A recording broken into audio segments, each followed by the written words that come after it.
नमस्कार मित्रांनो, ठरलं तर मग या मालिकेच्या आजच्या भागामध्ये मी तुम्हा सर्वांचे अगदी मनपूर्वक स्वागत करते। आजच्या भागामध्ये आपल्याला पाहायला मिळतं अस्मिता धुपटी पाहत असते, तर त्याचवेळी सायली त्या ठिकाणी येते आणि अस्मिताला विचारते, अस्मिता ताई काय करताय? आता अस्मिताच्या हातातील धुपटी पाहून सायली म्हणते, वाव, खरंच किती छान आहे ती धुपटी, कोणी शिवली आहेत आणि हे सगळं काही तुम्ही मॅनेज केलंय का? तर आता अस्मिता म्हणते, नाही अगं सायली, मी काहीच केलं नाहीये, हे सगळं काही पूर्णा आजीचे रिमोट कंट्रोल म्हणजे पूर्णा आजी माई आजीकडे बसून हे सगळं काही हँडल करत आहे। पूर्णा आजीने तिच्या काही साड्या सुशीला आजीकडे पाठवून दिल्या आणि ही धुपटी बनवायला सांगितली। सायली म्हणते, हो ना, खरंच किती छान आहेत ना, कलर पण खरंच खूप मस्त आहेत, किती गोड दिसत आहेत, असं म्हणत दोघेही धुपटी पाहत असतात। तर सायली म्हणते, सुशीला आजी म्हणजे त्याच ना ज्याने तुम्हा तिघांसाठी धुपटी वगैरे बनवल्या होत्या, झबली वगैरे? तर अस्मिता म्हणते, हो त्याच। तर सायली म्हणते, हो, मला यांनी त्यांच्याबद्दल सांगितलं होतं। तर अस्मिता म्हणते, हो ना, खरंच सुशीला आजी खूप छान आहे, ती एवढी छान धुपटी बनवते ना, खूप मऊसूद असतात। मी तर सुशीला आजीला सांगितलं आहे की बाळ वर्षाचं होईपर्यंत, असं म्हणत अस्मिता आणि सायलीच्या गप्पा गोष्टी चालू असतात। परंतु त्याचवेळी तिथे सचिन आलेला असतो। सचिन अस्मिताला म्हणतो, अस्मिता, अगं किती मोठ्याने बोलतेस, जरा हळू बोल ना। आता मात्र अस्मिताला थोडं वाईट वाटतं। तर सचिन म्हणू लागतो, तुम्ही काम करता का? तुम्ही दोघेही बाहेर जाता का? म्हणजे हॉलमध्ये जाऊनच गप्पा मारता का? मला जरा माझ्या ऑफिसचं काम करू देत। सायली म्हणते, नाही सचिन भाऊजी, मी येतेच, आणि अस्मिता ताई तुम्ही आराम करा। अस्मिताला खूप वाईट वाटतं। सायली तिथून निघून जाते। तर अस्मिता सचिनकडे पाहत असते। सचिनचं असं वागणं अस्मिताला अजिबातच आवडत नसतं। तर दुसरीकडे पाहायला मिळतं आता अर्जुन ऑफिसवरून घरी आलेला असतो। तर सायली अर्जुनला म्हणते, काय हो, आज येण्यासाठी खूपच उशीर झाला?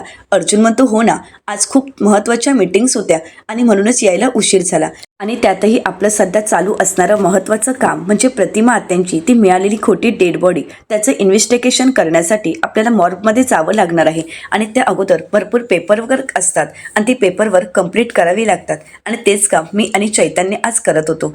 त्याचवेळी चैतन्याचा फोन आलेला असतो। अर्जुन म्हणतो, बघ, चैतन्याचाच फोन आला आहे। अर्जुन चैतन्याला म्हणतो, बोल। चैतन्य म्हणतो, आज मी पोलिसांची परमिशन तर घेतली आहे, पोलिसांनी मॉर्गमध्ये जाण्यासाठी आपल्याला परवानगी दिली आहे, उद्या कोर्टाचीही परवानगी मिळेल। अर्जुन म्हणतो, गोड, परंतु बाकी सगळं झालं आहे का? तर चैतन्य म्हणतो की हो, सगळे पेपरवर्क वगैरे सगळं काही पूर्ण आहे, फक्त तू एक मला सांग, तू अश्विनशी बोललायस का? अर्जुन म्हणतो, हो, अश्विन आपल्याला मदत करायला तयार झाला आहे। तर चैतन्य प्रश्न करत म्हणतो, परंतु त्याने हे सगळं काही तन्वीला सांगितलं तर? अर्जुन म्हणतो, नाही सांगणार, सायलीने समजावलं आहे आणि सायली बोलली आहे अश्विनसोबत, त्यामुळे काळजी करायचं काहीच कारण नाही।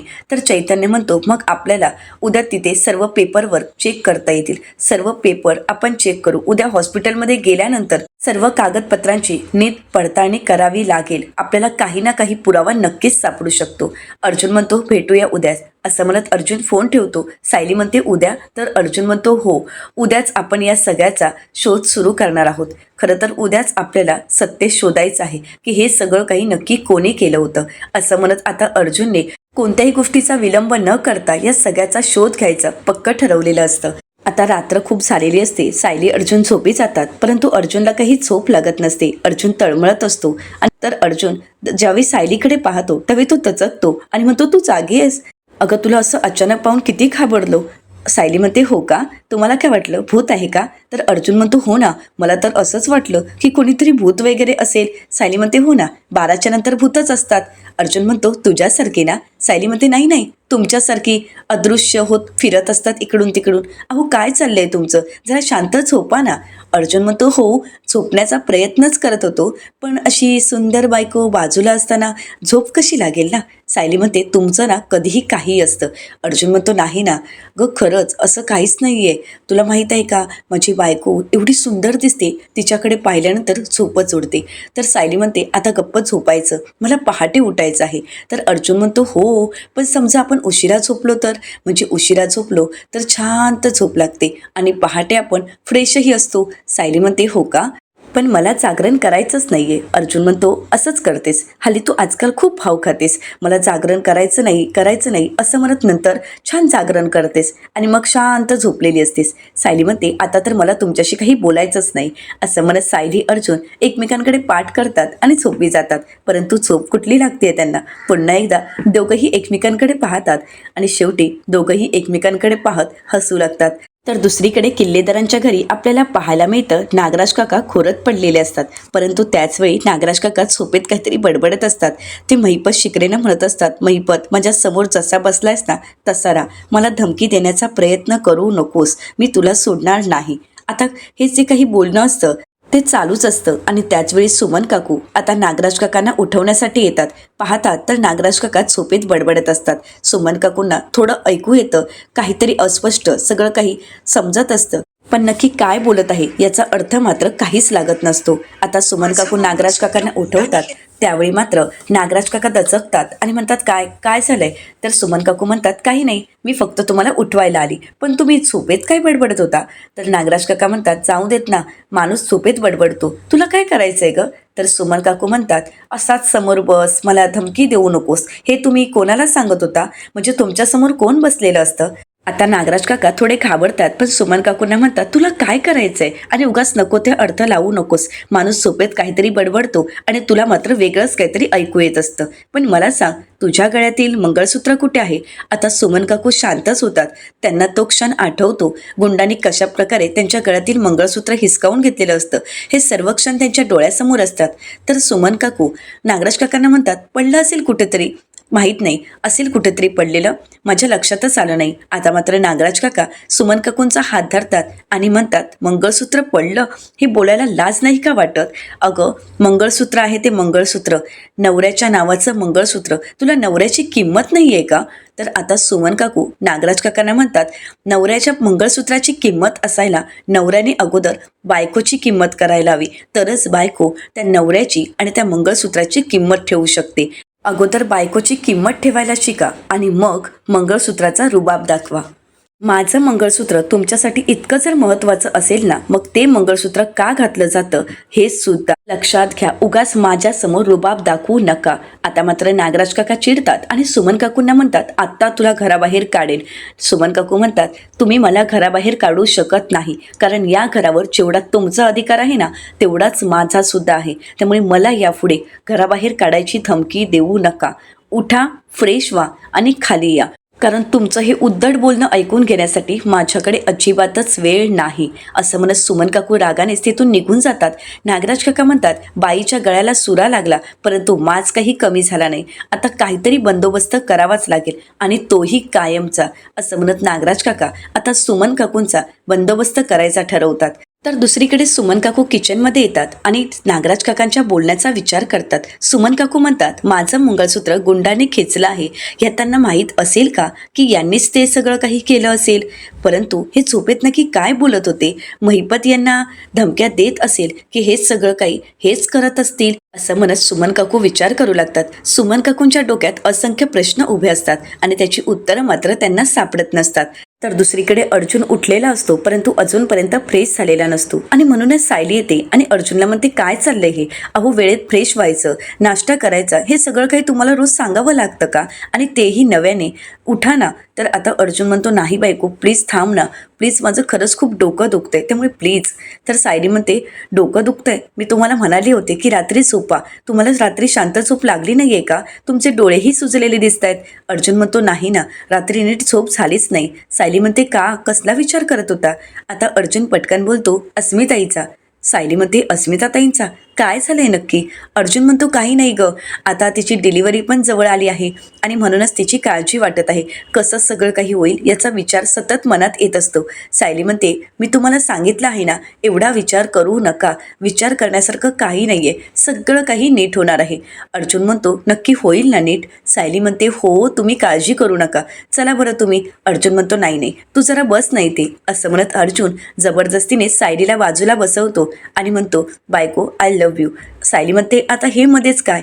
तर अर्जुन म्हणतो, तू सुद्धा व्यक्त कर ना तुझं प्रेम. तर सायली म्हणते, हो, माझं तुमच्यावर अगदी मनापासून प्रेम आहे. तर अर्जुन म्हणतो, बायको, माझं तुझ्यावर आणि माझ्या कुटुंबावर खरंच खूप प्रेम आहे, मी माझ्या कुटुंबासाठी तुझ्यासाठी काही करू शकतो. सायली म्हणते, आता हे मध्येच काय चालू आहे?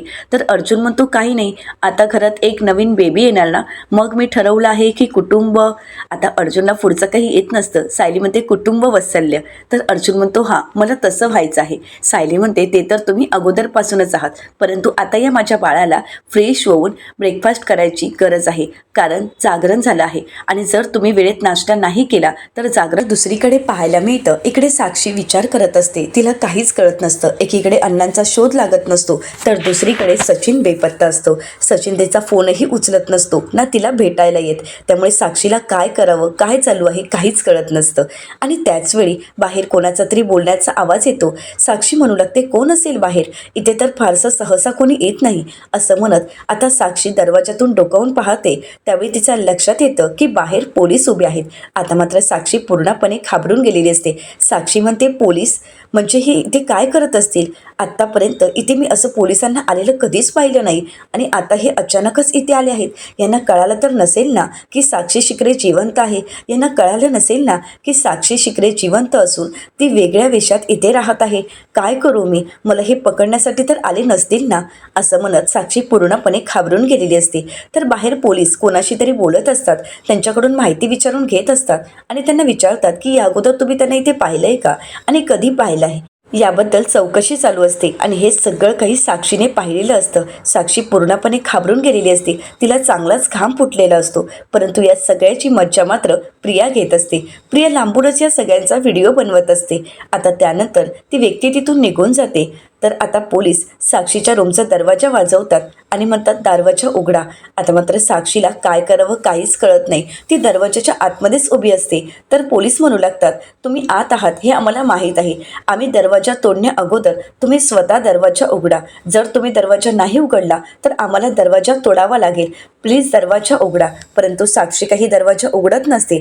तिला चांगलाच घाम फुटलेला असतो आणि हा सगळा खेळ बाहेरून प्रिया पाहत असते आणि त्याचा व्हिडिओ बनवत असते.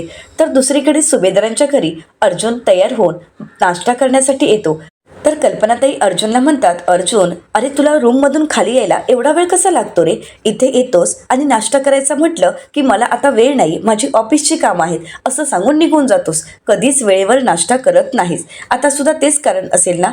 अर्जुन म्हणतो, नाही मम्मा, आज मी तुम्हा सगळ्यांसोबत शांतपणे नाश्ता करणार आहे आणि आज तर मी नाश्ता केल्याशिवाय जाणारच नाही. आता हे ऐकल्यानंतर प्रतापराव कल्पनाताईंना म्हणतात, खरंच आज तर आपल्यासाठी भाग्याचा दिवस आहे. तर कल्पनाताई हसू लागतात. तर सायली सर्वांसाठी नाश्ता घेऊन येते, अर्जुनसाठी नाश्ता घेऊन येते. तर कल्पनाताई अर्जुनला म्हणतात, अर्जुन, आज तू डबा घेऊन जाणार आहेस ना? म्हणजे सायलीने तुझ्या आवडती भेंडीची भाजी बनवली आहे. अर्जुन म्हणतो, खरंच आज भेंडीची भाजी आहे? तर सायली म्हणते, हो, आज तुमच्या आवडीची भाजी आहे. तर अर्जुन म्हणतो, पण बायको, आज मी डबा नाही घेऊन जाऊ शकत. मम्मा, आज तर मी दिवसभर बाहेरच असणार आहे. खूप मीटिंग्स आहेत, त्यामुळे मला तरी डबा खायला वेळ मिळेल असं तरी वाटत नाहीये आणि आज सायली माझ्यासोबतच असणार आहे. तर सायली म्हणते, हो आई, आज आमचं महत्त्वाचं काम आहे, त्यासाठी मी यांच्यासोबतच असणार आहे. कल्पनाताई म्हणतात, बरं, आज तू त्याच्यासोबत आहेस ना, मग तो कधी खाणार, काय करणार ते तू तुझं बघ, कारण तूच त्याची काळजी घेऊ शकतेस आणि तूच त्याला खाण्यासाठी म्हणवू शकतेस. त्यामुळे आता तरी माझी जबाबदारी सुटली आहे. असं म्हणत सगळी जबाबदारी कल्पनाताई आता सायलीवर सोडतात. आता अस्मिता अजूनपर्यंत नाश्ता करायला आलेली नसते. अर्जुन म्हणतो, अस्मिताताई कुठे आहे? कल्पनाताई म्हणतात, अरे मी तिच्या मगाशी रूमकडे गेली होती, तिला म्हणाली की नाश्ता करण्यासाठी चल. ती म्हणाली मी येते, परंतु अजूनपर्यंत आली नाहीये. काय करते काही माहीत नाही. तर अर्जुन म्हणतो, परंतु अस्मिताईने नाश्ता वेळेवरच करायला हवा. सायली म्हणते, येतील ना ते दोघंही?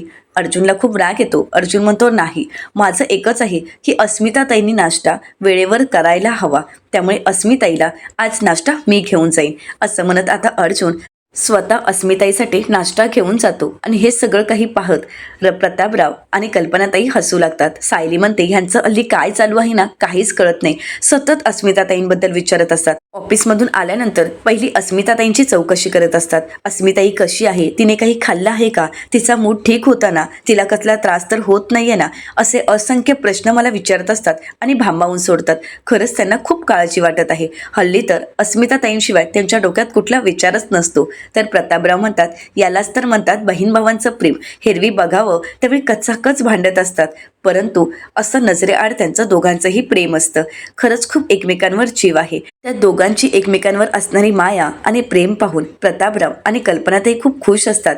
तर दुसरीकडे पाहायला मिळतं, आता अस्मिता मोबाईलमध्ये डोकावून असते. हे सगळं काही अर्जुन पाहतो. दरवाजा वाजवतच अस्मिताला विचारतो, मॅम मी आत येऊ शकतो का? तर आता अस्मिता म्हणते सकाळी सकाळीच ही काय नाटकं लावलीस आणि काय चाललंय तुझं? अर्जुन म्हणतो नाही नाही मॅम, मी नाटक वगैरे करत नाहीये, परंतु तुमची कंप्लेंट आली आहे. कल्पना सुभेदार यांनी तुमची कंप्लेंट केली आहे की तुम्ही आजकाल खाण्यापिण्याकडे दुर्लक्ष करता, काहीच खात नाही आणि म्हणूनच स्वतः अर्जुन सुभेदार तुमच्या समोर नाश्ता घेऊन आला आहे. तर आता अस्मिता म्हणू लागते उगाच बावळटपणा करू नकोसा. अर्जुन म्हणतो बरं मी काहीच बोलत नाही, पण असं समज की ब्रदर सिस्टर ब्रेक तर खायला तर सुरुवात कर, मग बघूयात जास्त खायचं की कमी खायचं ते. तर अस्मिता म्हणते नाही ना रे, आजकाल मला खावंसं वाटतच नाही, म्हणजे भूक तर लागते परंतु खायची इच्छाच होत नाही. तर अर्जुन म्हणतो असं कसं चालेल, बाळाच्या हेल्थचा विचार कर आणि हो समोर असेल ते सगळं काही खायचं, खायला सुरुवात तरी कर, असं म्हणत अर्जुन स्वतःच्या हातानेच आता अस्मिताला भरवत असतो. अस्मिता एक घास खाते आपल्या भावाच्या हातचा. तो प्रेमळ घास खाल्यानंतर नकळतच तिचे डोळे पाणावतात. अर्जुन म्हणतो काय झालं अस्मिताई, तुझ्या डोळ्यात पाणी का? तर अस्मिता म्हणते काही नाही रे, हार्मोन्स. तर अर्जुन म्हणतो नक्की ना, अजून काही नाही ना? अस्मिताई माझ्याशी कोणतीही गोष्ट तू लपवू नकोस, जे काही असेल ते मला सांग. या अगोदर तू म्हणाली होतीस की सचिनबद्दल तुला संशय आहे, त्याच्यामुळे तू थोडी अपसेट होतीस, परंतु आता सगळं ठीक आहे ना? तो तुझ्याशी नीट वागतोय ना? अस्मिता म्हणते हो, खरंच खूप छान वागतोय, मला वेळही देतोय, माझ्यासाठी वर्क फ्रॉम होमही करतोय. परंतु अर्जुन अरे, यात मला समाधान आणि शांतता वाटतच नाहीये. अर्जुन म्हणतो म्हणजे? तर अस्मिता म्हणते अर्जुन अरे बघ ना, सचिन सतत माझ्या समोर असतो, परंतु तो समोर असूनही मला नसल्यासारखाच वाटतोय. काहीतरी चुकतंय, मी कुठेतरी चुकतेय असं मला सतत जाणवत असतं. काहीतरी वेगळं घडत आहे हेही जाणवत असतं, पण काय ते मात्र मला कळत नाही. आता अर्जुनला हे सगळं काही ऐकल्यानंतर तो क्षण आठवतो ज्यावेळी सचिन कॅफेमध्ये साक्षीला किस करत असतो, तिच्याशी प्रेमाने वागत असतो, तिच्या गळ्यात हात ठेवून तिच्याशी असणारं ते प्रेमळ नातं, हे सगळं काही अर्जुनने प्रत्यक्ष पाहिलेलं असतं. सचिनचा तो खोटा चेहरा अर्जुनच्या समोर आलेला असतो आणि तरीसुद्धा अर्जुन मात्र शांतच असतो, ते सुद्धा फक्त अस्मितासाठी. आणि आता हे जे काही अस्मिताचं बोलणं असतं ते ऐकल्यानंतर अर्जुनला अजून वाईट वाटतं. अर्जुन अस्वस्थ होतो. आता हे पाहून अस्मिता म्हणू लागते आता तू का शांत शांत आहेस? अरे मी तुला म्हणाले ना हार्मोन्स, त्यामुळे नको विचार करूस. अर्जुन म्हणतो नाही अस्मिताई, तुझे डोळे पाणावलेत तर मी कसा शांत होईन ग? अगं तू म्हणजे माझ्या काळजाचा तुकडा आहेस, शेवटी बहीण भावांचं प्रेम आहे. अस्मिताई अगं तू अपसेट असशील तर मला सुद्धा अपसेट व्हायला होतं, मला तुझी काळजी वाटत असते. वरवर मी तुझ्याशी खूप नाटक करत असतो, तुला खूप चिडवत असतो, परंतु अस्मिताई मी खरंच खूप तुझ्या बाबतीत सिरियस आहे. तू जर अपसेट असशील तर मला ते नाही आवडणार, तुझ्यासाठी मी काहीही करू शकतो. तर अस्मिता म्हणते अर्जुन तरीसुद्धा मला एकटं एकटं का वाटत असतं रे? अर्जुन म्हणतो नाही अस्मिताई, कोण म्हणालं ग तू एकटी आहेस? मी आहे ना तुझ्यासोबत आणि कायम असणार. मी तुझी साथ कधीच सोडणार नाही, मी तुझ्यासोबत कायम असणार. त्यामुळे एक गोष्ट लक्षात ठेवायची, तू एकटी नाही आहेस. अस्मिता म्हणते हो मला माहीत आहे, माझं संपूर्ण कुटुंब माझ्यासोबत आहे. अर्जुन म्हणतो हो ना, मग आता आपण नाश्ता करूयात का? तुझ्या पोटात बाळ लाथा मारत असेल पण माझ्या पोटात मात्र कावळे ओरडतायत, त्यांना आता खाऊ पिऊ घालावं लागेलच ना. मला तर खूप भूक लागली आहे, चल पटापट नाश्ता करूयात. असं म्हणत आता अर्जुन अस्मिताचा मूड फ्रेश करतो आणि तिला नाश्ता भरवत असतो. अर्जुन अस्मिताची अगदी पुरेपूर काळजी घेत असतो. जे काही घडलेलं असतं त्यामुळे अर्जुनला अस्मिताची खूप काळजी वाटत असते. अशा नाजूक अवस्थेमध्ये तिला कोणताही धक्का सहन होणार नाही हे अर्जुनला अगदी बरोबर माहीत असतं आणि म्हणूनच अर्जुन अस्मिताला जीवापाड सांभाळत असतो. आता अस्मिता अर्जुनला म्हणते हे सगळं काही मी एकटीने संपवायचंय का? नाही नाही, अरे तू सुद्धा कर ना नाश्ता. असं म्हणत आता अस्मिता स्वतःच्या हाताने अर्जुनला खाऊ घालते. तर त्यानंतर दोघंही एकमेकांसोबत नाश्ता करत असतात. आणि आता अर्जुन ज्यावेळी अस्मिताकडे पाहतो तिच्या चेहऱ्यावरचा आनंद पाहून अर्जुनलाही समाधान वाटत असतं. तर दुसरीकडे पाहायला मिळतं पोलीस साक्षीच्या रूमचा दरवाजा वाजवत असतात, परंतु साक्षी काही दरवाजा उघडत नसते. तर आता त्याचवेळी त्या ठिकाणी प्रिया येते आणि म्हणते एक्सक्यूज मी, तुम्ही इथे माझ्या दरवाजाजवळ काय करत आहात? तर इन्स्पेक्टर साहेब प्रियाला विचारतात हे तुमचं घर आहे का? तुम्ही इथे राहता का? तर प्रिया म्हणते हो मी इथेच राहते, पण तुम्ही इथे माझ्या घराबाहेर काय करत आहात? तर इन्स्पेक्टर साहेब प्रियाला म्हणतात तुमच्या खालच्या मजल्यावर राजन खोत म्हणून राहतात आणि त्यांची चौकशी करण्यासाठी आम्ही इथे आलो होतो, म्हणूनच म्हटलं की तुम्हालाही विचारावं त्यांच्याबद्दल तुम्हाला काही माहीत आहे का? तर प्रियाला मात्र यातील काहीच माहीत नसतं. प्रिया म्हणते नाही मला तर काहीच माहीत नाही, कारण इथे मी फारशी कोणाला ओळखत नाही आणि कोणाशी जास्त ओळख ठेवलीही नाही, त्यामुळे मला खरंच त्याबद्दल काही माहीत नाही. तर इन्स्पेक्टर साहेब म्हणतात बरं ठीक आहे. असं म्हणत इन्स्पेक्टर साहेब तिथून निघून जातात. हे सगळं काही साक्षी आतून पाहत असते. तर त्यानंतर प्रिया साक्षीला म्हणते, साक्षी दरवाजा उघड, तुला आता कोणताही धोका नाही, इन्स्पेक्टर साहेब इथून निघून गेलेत, साक्षी दरवाजा उघड, असं म्हणत आता प्रिया बाहेरूनच साक्षीला आवाज देत असते. आता साक्षी दरवाजा उघडते तर प्रिया साक्षीच्या घरात येऊन अगदी आरामात बसते आणि साक्षीला ऑर्डर देत म्हणते, माझ्यासाठी पाणी घेऊन ये. साक्षीला काहीच समजत नसतं. साक्षी म्हणते, तू इथे? तर आता प्रिया म्हणते, होच मीच आली आहे, प्लीज माझ्यासाठी पाणी घेऊन ये. साक्षी म्हणते, हो आलेच, असं म्हणत आता साक्षी प्रियासाठी पाणी घेऊन येते. प्रिया पाणी पित असते परंतु साक्षी मात्र एकटक तिच्याचकडे पाहत असते. तर प्रिया साक्षीला म्हणते, काय काय झालंय, अशी का पाहतेस तू? साक्षी शिकरेच आहेस ना? साक्षी शिकरेची समीरा शेखर झाल्यानंतर जुन्या गोष्टी विसरलेस की काय? आता साक्षी प्रियाला प्रश्न करत म्हणते, तुला कसं माहीत की मी जिवंत आहे आणि मी इथे राहते आहे? तर प्रिया साक्षीला म्हणते, मला अगोदरच माहीत होतं, पण साक्षी तू घाबरू नकोस, तू जिवंत आहेस हे मी कोणालाही सांगणार नाही. परंतु प्रियाला तिथे पाहून साक्षी मात्र पूर्णपणे घाबरून गेलेली असते. तर प्रिया साक्षीला म्हणते, काळजी करू नकोस, मी म्हणाले ना, मी कोणालाही सांगणार नाही, ना पोलिसांना ना अर्जुनला. आता मात्र साक्षी घाबरलेली असते. अर्जुनचं नाव जरी ऐकलं तरी सुद्धा साक्षीचा थरकाप उडत असतो. साक्षीला काहीच कळत नसतं की प्रियाच्या मनात नक्की काय चालू आहे. तर दुसरीकडे पाहायला मिळतं, सचिन विचार करत मनाशीच म्हणतो की मला अजूनही स्टडी रूममध्ये जाता आला नाही, परंतु मला कळत नाहीये की सॅमचा फोटो अर्जुनकडे काय करतोय. सचिन या सगळ्या गोष्टींचा विचार करत असतो आणि त्याचवेळी तिथे अस्मिता आलेली असते. आता अस्मिता आलेली पाहताच सचिन म्हणतो, अस्मिता ग तू कुठे होतीस? तर अस्मिता म्हणते, अरे मागच्या अंगणात ऑक घेत होती. तर त्यानंतर सचिन म्हणतो, बरं ठीक आहे, पण अर्जुन गेला की आहे? अस्मिता म्हणते, माहीत नाही रे, कदाचित गेलाही असेल. तर त्याचवेळी सचिन म्हणतो, पण मला सांग, अर्जुन आजकाल खूप बिझी असतो ना, त्याच्याकडे खूप मोठमोठ्या केसेस असतात. तर अस्मिता म्हणते, हो मोठमोठ्या केसेस असतात, फक्त त्या केसेस नसतात तर त्यात तो यशस्वीही ठरतो, असं त्याचं रेप्युटेशन आहे. अर्जुन कोणतीही केस आत्तापर्यंत हरलेला नाही, एकही केस तो कधीच हरला नाही. तर अस्मिताला सचिन म्हणतो, परंतु अस्मिता त्याचे काही क्लायंट तुला माहीत असतीलच ना? तर अस्मिता म्हणते, नाही रे, त्याच्या क्लायंटविषयी मला माहीत नाही, पण तू आज असं अचानक का विचारत आहेस? म्हणजे काही तुला कशाची माहिती हवी आहे का? अचानकच तू अर्जुनच्या या सगळ्या क्लायंटबद्दल वगैरे विचारत आहेस, केसेसबद्दल, आणि यामध्ये तुला अचानकच काय इंटरेस्ट आला? सचिन म्हणतो, तसं नाही, मला एवढंच विचारायचं होतं. आणि त्याचवेळी तिथे अर्जुन आलेला असतो. अर्जुन विचारतो, येऊ का आत? आता मात्र सचिन घाबरून गेलेला असतो. अर्जुन रागाने सचिनकडे पाहत असतो. तर येणाऱ्या पुढील भागामध्ये आपल्याला पाहायला मिळतं, चैतन्य अर्जुन आणि सायलीला म्हणतो, प्रतिमा आत्यांची खोटी डेड बॉडी तुम्हाला याच हॉस्पिटलमधून देण्यात आली होती आणि हे त्याचं CCTV फुटेज आहे. अर्जुन म्हणतो, म्हणजे हे सगळं काही मॅनेज केलं गेलं होतं, म्हणजे या सगळ्याशी कुठल्या तरी एका व्यक्तीचा संबंध आहे.